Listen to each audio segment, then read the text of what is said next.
A ragdoll cat that 14 months in a shelter could not break. 3 fosters who gave up. Then Sara walked past her enclosure on her way to a lunch she never made it to and stopped. What happened over the next 9 nights, nobody at that shelter saw coming. And what Maya did at 2:31 in the morning on the 9th day changed everything Sara thought she knew about trust. Maya had a rule: do not touch me, do not pick me up, do not reach for me without being invited. She had been at Clover Ridge Rescue for 14 months, and in that time, she had communicated this rule clearly, consistently, and without exception to every single person who walked through the door. 3 fosters tried. 3 fosters returned her. The first said she was impossible. The second said she was broken. The third, a woman with 15 years of cat rescue experience, handed Maya back to the shelter coordinator and said quietly, "I have never met a cat I could not reach. This one I cannot reach." She said it without drama, without frustration, just the plain, tired truth of someone who knew the difference between a hard case and an impossible one.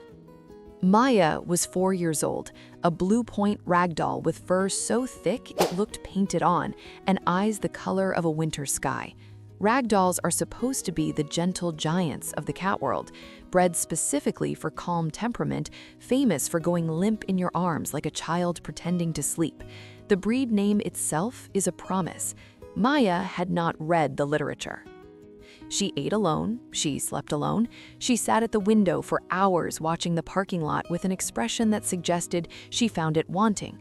When shelter staff tried to brush her, she tolerated it for exactly 40 seconds before walking away. When visitors reached into her enclosure, she looked at their hands the way you look at something that has made an error in judgment. Nobody was surprised when the months kept passing. The shelter staff had stopped putting a featured tag on her kennel. There was no point.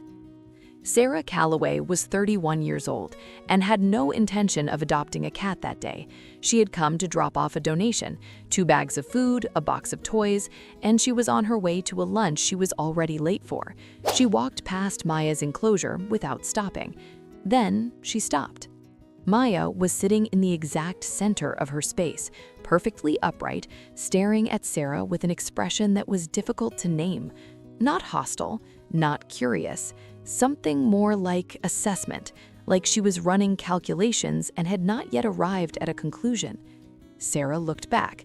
She did not reach in, she did not make sounds. She just stood there with her hands at her sides and looked. 2 minutes passed, then 3.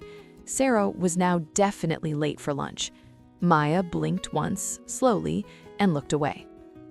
Sara came back the next day and the day after that. Each time she stood at the enclosure for a few minutes, hands at her sides, and said nothing.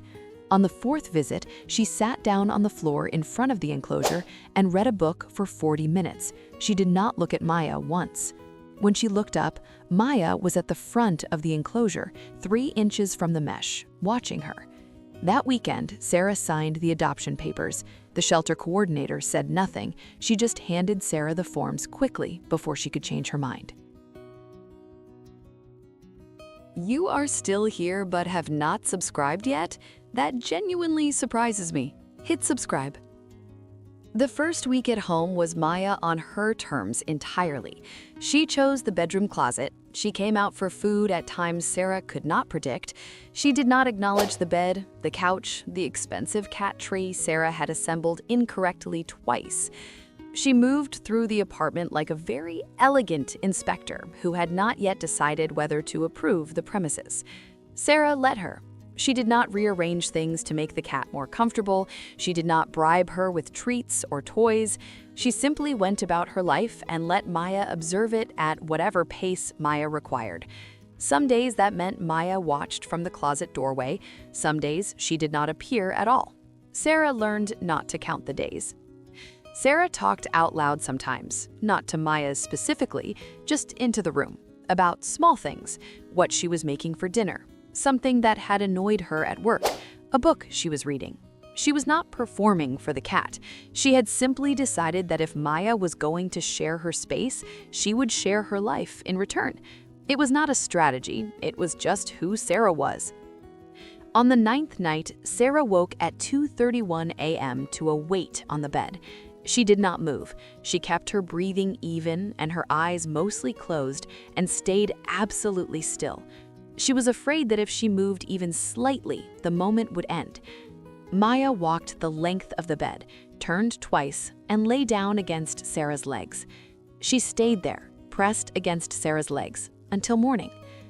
Ragdolls were developed in California in the 1960s by a breeder named Ann Baker, who selected specifically for temperament, cats that would relax completely when held, that would seek human contact, that would follow their people from room to room.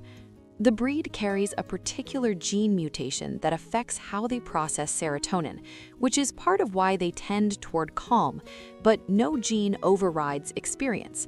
What happens to an animal before you meet them is written in them as surely as anything biological. A cat who has been mishandled, rushed, or simply not understood will protect herself the only way she knows how, by refusing.